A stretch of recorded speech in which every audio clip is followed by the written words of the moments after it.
I would, if the Lord put me in charge, I would get the federal government out of education in a heartbeat because it's not delineated. That was Republican Congresswoman from North Carolina and chair of the House Education and Workforce Committee, Ms. Virginia Foxx. Education is a major flashpoint in politics right now. From school boards, library books, even on the campaign trail, people are rightfully concerned about our education system.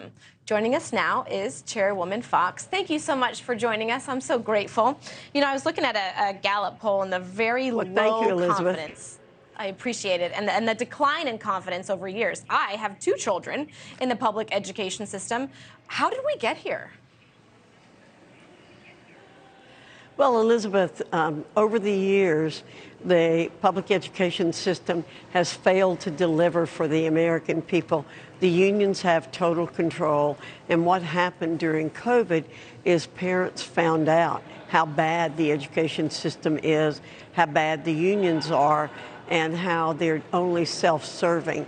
You know, I went through public education as a child. I got a good education, but that's not happening anymore. And something has to be done to provide more accountability in our education system. As I said in that clip, this is not the role of the federal government. It's really the role of the states and the local governments. Okay, so you know, you're an elected leader. What is the solution? How do we fix it? If you said unions are in control, how do you put the cat back in the bag? Well, it's very difficult to do. We are promoting school choice.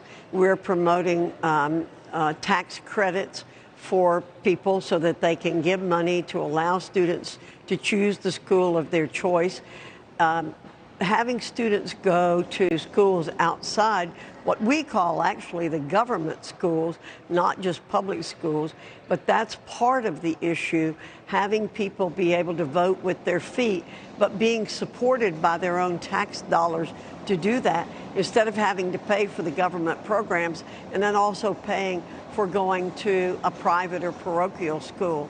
So that's wouldn't you argue, Chairwoman, that would be very, very hard for low-income households? Well, the whole idea is to give low-income people that option. Right now, rich people can choose to go to non-government schools, but we want low-income people to be able to do that. That's why we're pushing that option, and we're pushing scholarships. Many, many states are doing it. I think 27 states now have scholarship funds for low-income people to be able to, again, vote with their feet and go to the best school for their child. And that takes away the power from the unions and from the government. You know, new today, the Department of Education is investigating some of the legacy admissions, the process at Harvard. I know how you feel about loan forgiveness. I know how you feel about affirmative action. I don't know how you feel about legacy admissions and what your stance is.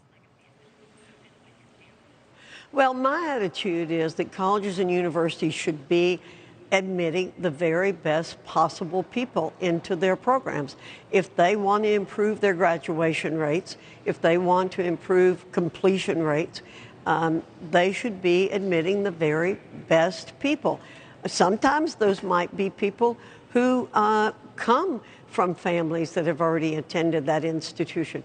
But the schools should be making the very best decisions. What we want to do on the Education Committee is to hold those schools accountable for students completing their work and being able to get a job in their field. That may have ultimately an impact on what the schools do. What we want is accountability. The taxpayers at the federal level put a lot of money into education, and it's time they started seeing a return on their taxes to the schools. So if we have better accountability, better transparency, then I think that will take care of the issue of legacy admissions. All right, Chairwoman, I'm so grateful for your time. Obviously, regardless of whether or not you're a parent with a child in the public education system, it is all in our favor to be invested in it. Thank you. Thanks for watching. Go to newsnationnow.com to find NewsNation on your television provider.